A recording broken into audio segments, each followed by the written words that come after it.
Okay, guys, this is part two of the Age of Exploration lecture.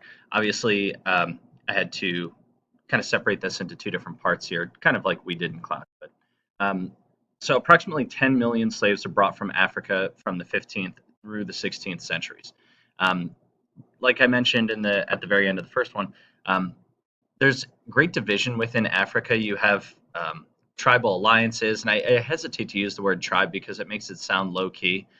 But there are extensive empires throughout Africa at this point. In West Africa, you have these competing empires. And as a result of that, the Europeans are able to benefit. Again, division equals ability to conquer. So for the Europeans, they don't necessarily want to conquer the areas, but they want access to people. And so what they'll do is purchase prisoners of war from different um, tribes and groups fighting each other, and then use them, send them over to the Americas. It eventually starts to become an economic necessity as these European nations expand outward and to begin to develop things like the sugarcane plantations that were shown in the spice trade. Columbus kind of helps to set those up, but the Caribbean becomes enormously known for their sugarcane. Well, to man those fields, you need people. You need people cheaply because again, your goal is to make the most money, have the most bullion possible. Um, that's eventually going to lead to the process that we know as the triangle trade. I'm going to simplify this map for you. You can see here there are different things going from place to place. In some cases, you're talking about two different triangles that are being used, but the basic idea is this. From the Americas, we get raw materials, natural resources, corn, molasses, feed, livestock, wheat, wood, all of those different kinds of things. They make their way, sugar, from the colonies over to England. England will then manufacture those things, whether it be using the forested areas to build ships in order to promote the age of exploration, or whether it's turning the sugar into rum and molasses into rum, whatever it may be. They manufacture those things, including weapons, and then those weapons make their way down here to Africa. The African continent has not had the explosion of gunpowder and firepower the way that Europe has, and so these people who are holding these prisoners of war, they're more than happy to take payment in weapons that will allow them to continue on those business ventures. They take care of those manufactured goods, and from there, Africa is then sending slaves over to the Americas, Caribbean, and then up into what is eventually going to be the British colonies as we move into 1700s, 1600s, 1700s.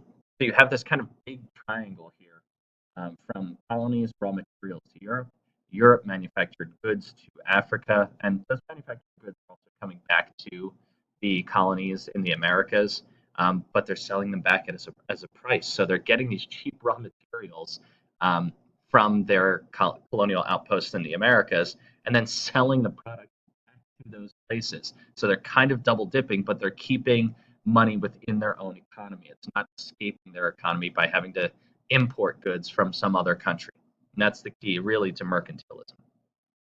But those manufactured goods are also coming down to Africa, especially weapons and alcohol. Then from Africa, we have the slave coasts here that are the slaves being sent over from that region. This is just a cool map to illustrate shipping lanes around the world in the 1800s. The darker the lines, the more traveled those routes are, and you can really get a sense here for how that shipping, how that triangle trade worked. In Asia, we have all kinds of competition really beginning here. Portuguese, again, sort of don't have the manpower, so they're just looking more so at trading posts. For the Dutch, you're looking at Indonesia here. The Dutch also established some outposts in the New World. Today, even if you are familiar with Curacao, that's a formerly Dutch colony, and so they have strong ties to the Netherlands. Um, for Britain, it's really going to be all about India. Yes, China to a lesser degree, but it is really about India. India will be the crown jewel of British colonial expansionism within Asia. And then for the Spanish, it's the Philippines in Asia, because again, when the Treaty of Tordesillas was signed, Portugal gets most of what's over here, whereas the Spanish are going to be concentrating here in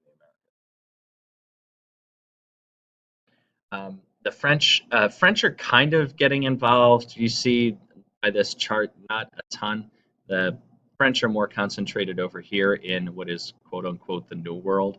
Um, I despise that language, and it creates troublesome views for me. But calling it the New World is basically saying what the Europeans called it, as opposed to it being what it actually is. But we have New France over here. The French will get involved a little bit in Indonesia and these regions, Vietnam. You'll see heavy French influence there as we move further and further into the age of colonialism.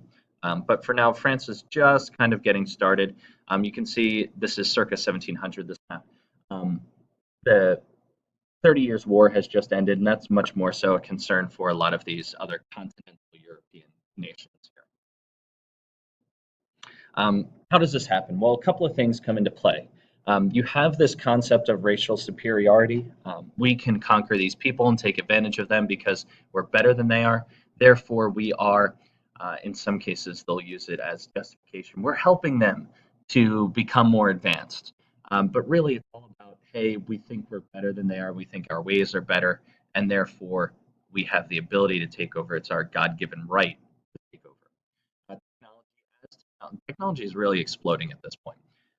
Basically, throughout history, periods that are notable for peace and prosperity are going to lead to exponential growth in terms of technology. The more ability you have to trade ideas back and forth, the more interaction that you have between nations in a positive way, the more you're going to see innovations go back and forth and people build upon the ideas of others. But really, it's about economics.